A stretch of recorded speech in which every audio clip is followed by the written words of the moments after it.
कहीं से नरेंद्र राव का नाम जो है वो रिफ्लेक्ट हुआ कि अध्यक्ष बन सकते हैं। मैं बड़े हैरानी में राव था। नरेंद्र राव साहब कि तो ये राव साहब कहाँ से आए? राव नरेंद्र उसके बाद 2014 में चुनाव लड़ते हैं, 19 में लड़ते हैं और 2024 में लड़ते हैं। तीनों चुनाव हार जाते हैं, जिसमें 2 में उनकी जमानत जब्त होती है। अब सवाल ये है नीरज जी, राव नरेंद्र को 3 बार टिकट किसने दिया? जिस व्यक्ति को तुम 11 महीने पहले ये कह रहे थे कि हमें हुड्डा परिवार से बाहर झांकना पड़ेगा, 11 महीने बाद आप एक बार फिर से हरियाणा के दोनों महत्वपूर्ण पद हुड्डा साहब को दे रहे हो। क्या होता है कि हुड्डा के बाहर कोई विकल्प मिलता ही नहीं है। नीरज, बहुत सारी बातें कैमरे पे नहीं हो सकती। और कहाँ करेंगे? हाँ, ये उनके रिपरकशंस बहुत लंबे होते हैं। तो आपके राज्य में आ जाते हैं और चुनावों से अलग संगठन की बात कर लेते हैं। भाई आपके राज्य में कांग्रेस की स्थिति बड़ी हास्यास्पद कहें, दुखद कहें, क्या कहें, समझ में नहीं आता है। क्यों? लेकिन कहीं से नरेंद्र राव का नाम जो है वो रिफ्लेक्ट हुआ कि अध्यक्ष बन सकते हैं। मैं बड़े हैरानी में था। राव साहब कि तो ये राव साहब कहाँ से आए? मतलब राव साहब में हमने अजय यादव का नाम सुना था, राव इंद्रजीत ऑब्वियसली अहीरों के बड़े नेता है हरियाणा के अंदर। तो ये राव नरेंद्र वाला जो पूरा प्रकरण है और अध्यक्ष सीएलपी वाला जो मामला है हरियाणा में कांग्रेस का, क्या है जी पूरा? पहले तो ये समझो कि यादव का नाम कहाँ से आया। दरअसल पिछले लगभग 20 साल से हरियाणा में 2 ही जातियों को 2 पद मिल रहे हैं, दलित और जाट। दलित को अध्यक्ष और जाट को सीएलपी का नेता विधायक दल। अभी उदय भान अध्यक्ष थे और भूपेंद्र हुड्डा जो है वो सीएलपी के नेता थे। इससे पहले कुमारी शैलजा अध्यक्ष थी और भूपेंद्र हुड्डा नेता प्रतिपक्ष थे। उससे पहले अशोक तंवर अध्यक्ष थे और किरण चौधरी नेता प्रतिपक्ष थी। उससे पहले हुड्डा साहब सीएलपी थे एज ए चीफ मिनिस्टर और फूलचंद मुलाना वो अध्यक्ष थे। तो ये एक 20 साल का परंपरा चल रही थी दलित और जाट की। अब जब इस बार ये चुनाव हारे तो इन्होंने कहा कि हमें ये तोड़ना है इस गठबंधन को, जाट और दलित को। तो ठीक है, हम ना, और क्योंकि ओबीसी काउंसिल बन गई थी तो जो बीके प्रसाद हरियाणा के इंचार्ज हैं वो उस काउंसिल में भी हैं, वो भी ओबीसी हैं। तो वहाँ कहा कि ठीक ओबीसी दो। अब इन लोगों को लगा कि यार नेता का मूड भी आजकल ओबीसी चल रहा है, तो ओबीसी दे दो। ठीक है। तो इन्होंने 3 यादव ओबीसी ढूंढे। अब देखो, इनको यादवों के अलावा कोई ओबीसी नहीं मिला और पूरे हरियाणा में, और एक पैनल बना और तीनों नाम यादवों के दे दिए। उसमें राव नरेंद्र, राव दान सिंह और चिरंजीवी राव, अजय देव के लड़के, कैप्टन अजय के बेटे। और उनका संबंध आपके बिहार से भी जी वो तेजस्वी के जीजा है। तो ये 3 नाम आ गए। अब उसमें सबसे पहला नाम है राव नरेंद्र, जो कि बहुत इंटरेस्टिंग है। और फैसला ये हुआ कि भूपेंद्र हुड्डा अध्यक्ष, नेता प्रतिपक्ष, और राव नरेंद्र जो है वो अध्यक्ष। अब सबसे पहला सवाल तो ये है कि राव नरेंद्र कौन है? 2009 में कांग्रेस पार्टी को 40 सीट मिली विधानसभा चुनाव में, पूर्ण बहुमत नहीं आया। और कुलदीप बिश्नोई की पार्टी थी हजका, हरियाणा जनहित कांग्रेस, उसको कुलदीप बिश्नोई समेत 6 विधायक आए। तो इनकी पहले बातचीत चली, वो बातचीत का कोई रिजल्ट नहीं आया। तो कांग्रेस पार्टी ने और हुड्डा साहब ने या उनके नज़दीकी लोगों ने 5 विधायक तोड़ दिए हजका के, और बहुमत हो गया। तो जब वो 5 विधायक टूटे तो उनमें एक विधायक राव नरेंद्र थे, हजका वाले, जो हजका वाले थे। तो 2009 में वो हजका से विधायक थे। तब कांग्रेस पार्टी की सरकार बनी और ये 5 विधायकों का समर्थन दिया गया। ये मंत्री बने। उस दौरान एक सीडी जारी की अभय सिंह चौटाला ने जी। उन्होंने कहा कि मेरे पास एक सीडी है जिसमें एमएलए और मंत्री सीएलयू, लैंड यूज चेंज के बदले पैसे ले रहे हैं। वो सीडी जारी कर दी गई और वो सीडी आज भी है। मामला चलता गया। वो उसमें 5 विधायक थे, राव नरेंद्र, जरनैल सिंह, रामनिवास गोड़ीला, नरेश सेलवाल, एक और थे कोई। तो सत्ता जब होती कुछ होता नहीं है। वो इंक्वायरी दे दी गई लोकायुक्त को, लोकायुक्त जांच करते रहे, कुछ हुआ उसमें टलता रहा वो। अब राव नरेंद्र उसके बाद 2014 में चुनाव लड़ते हैं, 19 में लड़ते हैं और 2024 में लड़ते हैं। तीनों चुनाव हार जाते हैं, जिसमें 2 में उनकी जमानत जब्त होती है। अब सवाल ये है नीरज जी कि राव नरेंद्र को 3 बार टिकट किसने दिया? अगर कुमारी शैलजा और रणदीप सिंह सुरजेवाला भी राव नरेंद्र के नाम पे सहमत हैं, मुझे पता नहीं है, मैं सवाल पूछ रहा हूँ विद क्वेश्चन, अगर हैं तो उनको ये सवाल खुद से पूछना चाहिए कि राव नरेंद्र को 3 बार टिकट किसने दिया? सबको पता किसने दिया, हुड्डा साहब ने दिया।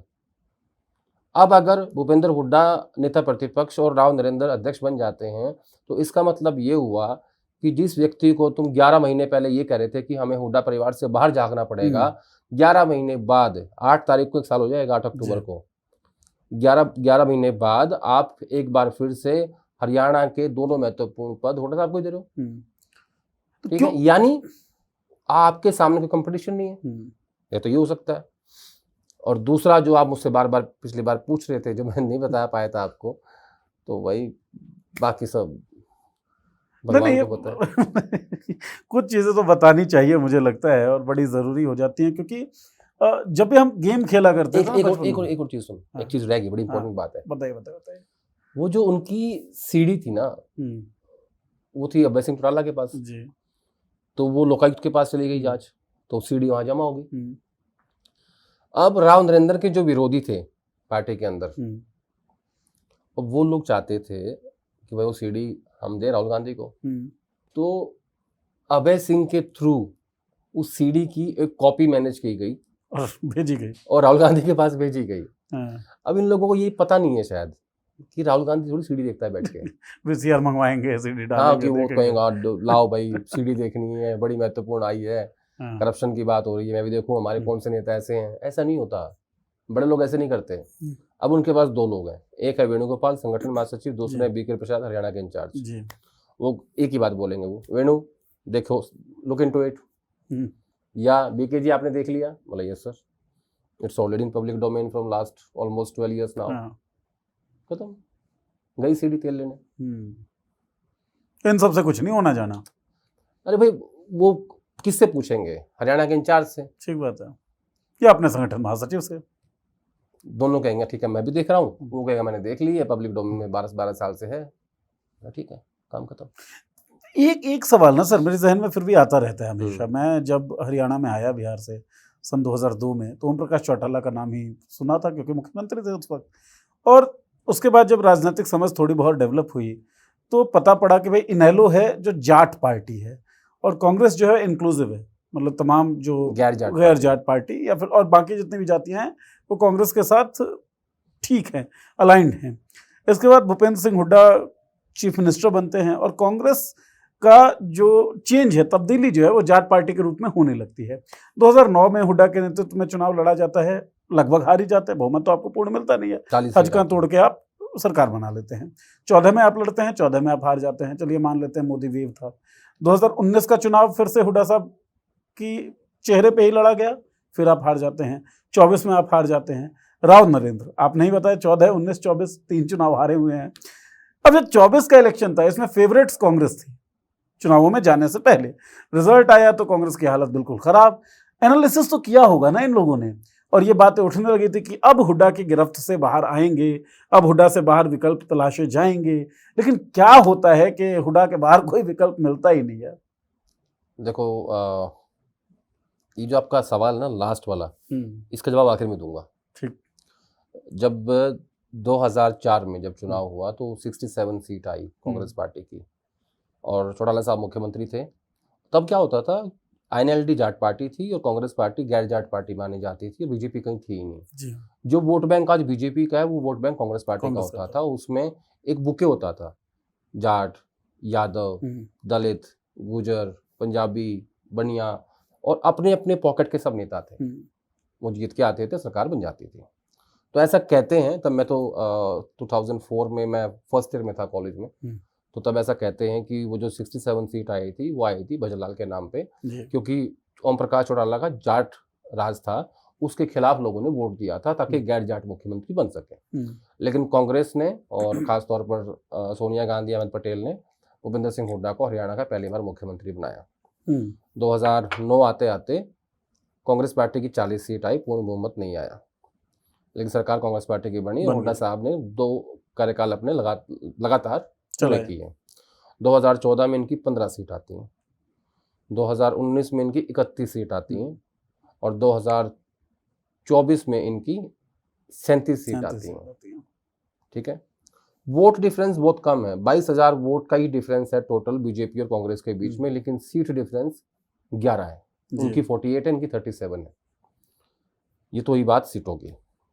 अब आपका सवाल था कि ऐसा क्या हो जाता है कि मैनेज हो जाता है। देखो क्या है नीरज, बहुत सारी बातें कैमरे पे नहीं हो सकती और कहाँ करेंगे। हाँ, ये उनके रिपरकशंस बहुत लंबे होते हैं। तुम्हारा सवाल ये है कि कैसे मैनेज किया भूपेंद्र हुड्डा ने कि वो फिर से दोनों पद लेके जा रहे हैं। राहुल गांधी बार बार कहते हैं कि मजबूत नेताओं को हम पद देना चाहते हैं। नहीं, मजबूत तो वो हैं, नहीं वो है, ठीक है। हालांकि भूपेंद्र हुड्डा के जो विरोधी पक्ष है कांग्रेस के भीतर, हरियाणा में खास तौर पर, उनको ये लग रहा है कि राव नरेंद्र जो है वो हमारा आदमी है। अच्छा, ये भी मैसेजिंग है। एक नेता और है, नाम नहीं बताऊंगा, वो और हुड्डा साहब रोज शाम को बैठते हैं। हमारे यहाँ शाम को बैठने का मतलब दूसरा होता है, ठीक है, रेस्ट ऑफ द इंडिया में भी यही होता है। यही होता है क्या? तो इकट्ठे बैठते हैं। उनका बड़ा महत्वपूर्ण रोल है इसमें। समाज बता दीजिए कौन से आते हैं। नहीं, उनका इस बात में महत्वपूर्ण रोल है कि उन्होंने इस बात को जस्टिफाई किया कि नहीं, राव नरेंद्र जो है वो हुड्डा का आदमी नहीं है। कोई पूर्व स्पीकर तो नहीं है ना, इनकी तुम बात कर रहे हो वो नहीं है। वो आजकल नाराज चल रहे हैं। अच्छा, क्योंकि वो खुद अध्यक्ष बनना चाहते हैं। मिला नहीं उनको। हाँ, ये बात भी चर्चाओं में थी, इसीलिए नाम ले लिया मैंने। अब इन्होंने क्या किया, उनको सबके पास भेज दिया। राव नरेंद्र को शैलजा के पास भी जाओ, रणदीप सुरजेवाला के पास भी जाओ, कुलदीप शर्मा के पास भी जाओ, जहाँ जहाँ जा सकते हो जाओ, हमारे पास मत आओ, बाकी हम देख लेंगे। ठीक है, ऐसा दिखाओ कि सबके हो, हमारे नहीं हो। चीजें जब मैनेज होती है ना, वो जो तुम्हारा सवाल है उसका जवाब कैमरे पे संभव नहीं है क्योंकि अगर मैंने दे दिया तो प्रॉब्लम हो जाएगी। जवाब देने से प्रॉब्लम हो जाएगी कांग्रेस में भी? नहीं, कांग्रेस में तो हो ही जाएगी, वहां तो सबको पता है। मतलब जो जिन लोगों को पता होना चाहिए उनको सबको पता है। प्रॉब्लम किस तरह की होगी, चलिए ये बता दीजिए। यार, आंखों देख कर जहर नहीं पिया जाता। मैं ये पानी पी रहा हूँ, पता लगा कि जहर है, मैं नहीं पीऊंगा, अनजाने में पी सकता हूँ। तो मैंने कहा ना कि नहीं बोल सकते। राजनीति में चीज़ें कैसे मैनेज होती हैं उसके बहुत सारे तरीके होते हैं। कैसे मुख्यमंत्री बनते हैं, फिर मुख्यमंत्री बन के क्या काम करने होते हैं, और फिर जब आपको स्टेट पे कंट्रोल रखना है तो उसके लिए आपको क्या क्या करना पड़ता है। उसके लिए बहुत ज़रूरी चीज़ है कि आपको दिल्ली मैनेज रखनी पड़ती है, क्योंकि दिल्ली से ही सब कुछ होता है। हर पार्टी में, ऐसा नहीं कि सिर्फ कांग्रेस में ही, भाजपा में भी सेम ही है, सबको कमाऊ क्यों चाहिए होते हैं। चलिए एक आखिरी सवाल ले लेते हैं, लेकिन आखिरी सवाल में 2 सवाल हैं हमारे। एक करके पूछना, मैं भूल जाता हूँ। हाँ, एक करके ही पूछ लेंगे। पॉलिटिक्स पे ही इंटरव्यू एक पब्लिश किया था हमने, आपका इंटरव्यू था दिग्विजय चौटाला के साथ। दिग्विजय चौटाला उसमें कहते हैं कि भूपेंद्र सिंह हुड्डा और बीजेपी की सेटिंग है। सही कह रहे थे? नहीं, क्योंकि दोनों पार्टी आमने सामने है। सेटिंग तो आमने सामने भी हो सकती है। कांग्रेस ये कहती है कि दुष्यंत चौटाला और बीजेपी की सेटिंग है। हाँ। एनएलडी कहती है कि दुष्यंत चौटाला और बीजेपी की सेटिंग है। दुष्यंत कहते हैं कि कांग्रेस और बीजेपी की सेटिंग है। कांग्रेस नहीं बोला उन्होंने भूपेंद्र सिंह हुड्डा बोला। भूपेंद्र सिंह हुड्डा। और अरविंद केजरीवाल कहते हैं कि सब मिले हुए हैं जी। तो राजनीति में अपनी अपनी सहूलियत के हिसाब से जिस पार्टी को जहां जो सहूलियत महसूस हो। अब जो अरविंद केजरीवाल जब जेल गए और उनकी गिरफ्तारी के बाद जो रैली हुई, जिसमें सोनिया गांधी, राहुल गांधी, खड़गे साहब, प्रियंका गांधी, दिल्ली प्रदेश कांग्रेस कमेटी यानी दिल्ली की लीडरशिप के मना करने के बावजूद वहां गए, वही आम आदमी पार्टी कल से ट्रोल कर रही राहुल गांधी को। हाँ, वो लद्दाख के मामले पे। हाँ, तो राजनीति है, राजनीति में कोई परमानेंट दोस्त नहीं होता, कोई दुश्मन नहीं होता। सहूलियत के हिसाब से मैं कौन से वाले फ्रेज को मानूं, दोस्त वाले को कि परमानेंट दुश्मन नहीं है? कोई भी नहीं है, दोनों मानो। अच्छा, ना कोई दोस्त है परमानेंट, ना कोई दुश्मन परमानेंट। अगर आपकी राजनीति मुझे फिलहाल सूट कर रही है, आप आइए, आपका स्वागत है। नहीं कर रही तो आप जाइए, आप तो बीजेपी की बी टीम हो। क्योंकि आपने जो बताया ना कि हुड्डा साहब ने कहा होगा कि भाई तुम सबके दरवाजे पे जाओ, हमारे पे मत आना, बाकी हम देख लेंगे।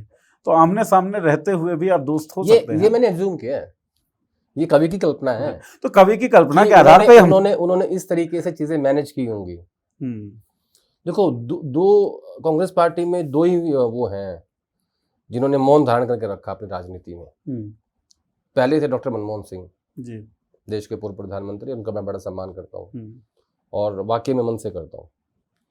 और दूसरे भूपेंद्र सिंह हुड्डा बिल्कुल मौन रहते हैं, कुछ नहीं बोलते। लेकिन दोनों के मौन में अंतर बहुत है। कोई मजाल की कोई पत्रकार उनसे खबर निकाल ले। पत्रकार छोड़ो यार, मतलब उनकी धर्मपत्नी आदरणीय आशा जी या उनके सुपुत्र दीपेंद्र हुड्डा जी, वो किसी से कुछ शेयर नहीं करते। आप उनसे पूछो कि सर ऐसा है क्या, मेरे को क्या पता। मतलब कुछ बोलते ही नहीं है। मनमोहन जी का वो आदमी चुप रह के क्या क्या चीजें मैनेज कर लेते हैं ना, मतलब समझ से बाहर है भाई साहब। पहले बहुत पॉलिटिशियन देखे, कई तो हैं जो चुप ही नहीं होते, कई हैं जो अपने हिसाब की खबर देते हैं, जो उनको सूट करेगी, यहाँ इसको पेल दो। कई हैं जो प्लांटेशन के माहिर होते हैं। Doctor Manmohan Singh different type चुप रहते थे, वैसे नहीं बोलते थे। लेकिन भूपेंद्र सिंह हुड्डा गजब का मतलब कम्युनिकेशन है, मतलब कुछ नहीं बोलते। ऐसा कहते हैं उनके नजदीक के लोग कि शायद ही पता हो कि उनकी पत्नी को भी कि वो कल क्या करने वाले राजनीति में। शेयर ही नहीं करते वो किसी से भी। शानदार मैनेजर। मैंने एक दो बार उनसे मिला हूँ, मैं एक दो बार ही मिला हूँ, ज्यादा तो नहीं मिला।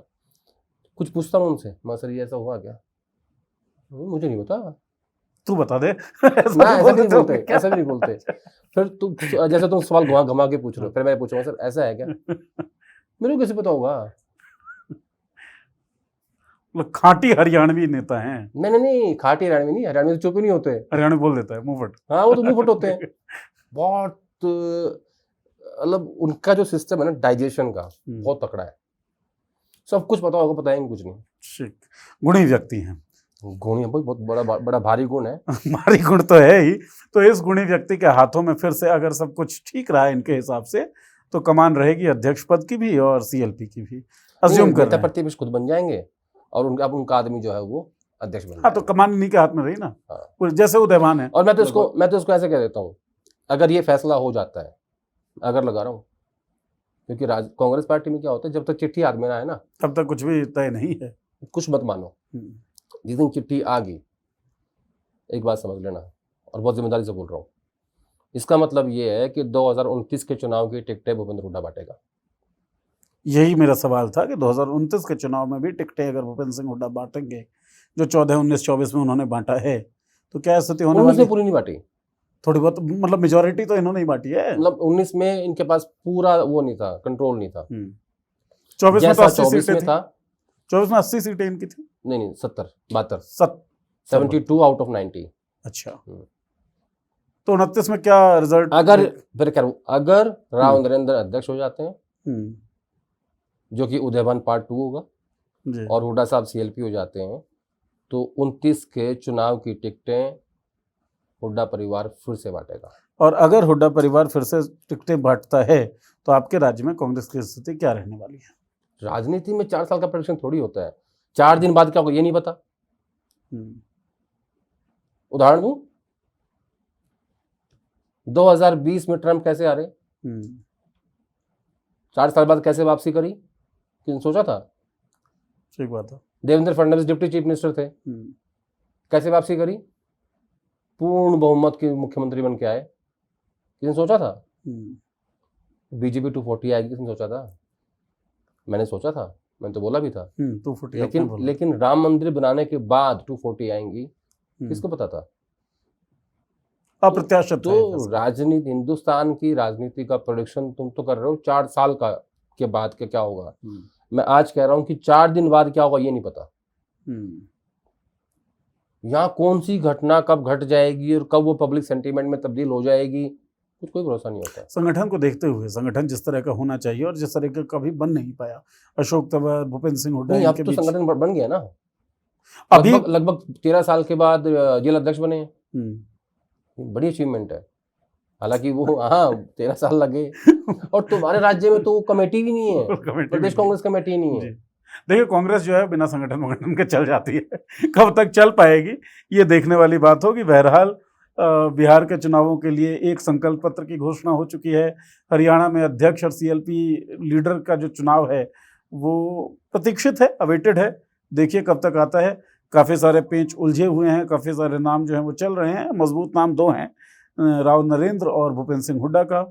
नरेंद्र मोदी की राजनीति पे हमने बहुत कुछ बात की, लद्दाख पे हमने बहुत कुछ बात की, और मुझे लगता है कि ये चर्चा एक तरीके की मुकम्मल चर्चा है। फिर भी आप लोगों को कोई बात अधूरी लगी हो, कोई बात ऐसी लगती हो कि जिसमें उत्तर पूरा ना मिल पाया हो, वो लिख दीजिए कमेंट सेक्शन में, ताकि हम उस पर भी बातचीत कर सकें। कोई सवाल हो आपका, वो भी ज़रूर बता दें। चर्चा को सुनने के लिए आप लोगों का बहुत बहुत धन्यवाद। और आदेश जी, चर्चा में हमसे बातचीत करने के लिए हमेशा पूरा धन्यवाद भी नहीं बोलने देते। बहरहाल धन्यवाद आप सभी का। कोई सुझाव हो, सवाल हो, परामर्श हो तो वीडियो कमेंट बॉक्स में लिख दें। चैनल को सब्सक्राइब कर दें, घंटी का जो बटन है उसको दबा दीजिए ताकि नोटिफिकेशन हमारे वीडियोस के आपको मिलती रहे। शुक्रिया।